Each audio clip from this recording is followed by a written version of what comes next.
Evaluate the limit as x approaches 0 of x squared of sine 1 over x. So what we're going to do with this, guys, we're going to use what's called the squeeze theorem. Now there's a little rule that says that if you were to take sine of 1 over x, you can bound them in between, or bound that in between -1 and +1.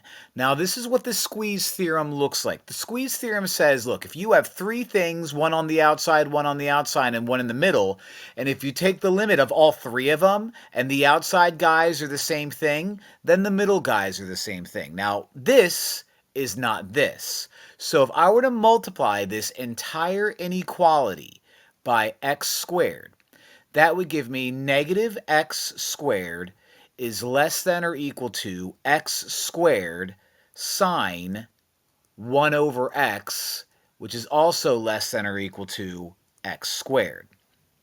Now what I'm going to do is I'm going to highlight this one in green, and I'm going to take the limit as x approaches 0 of that guy, of negative x squared.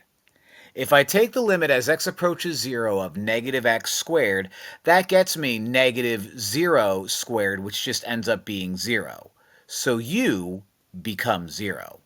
If I were to take this guy and do the same thing, and take the limit as x approaches 0 of x squared, I plug in 0, and 0 squared is 0, which means this guy right here is 0.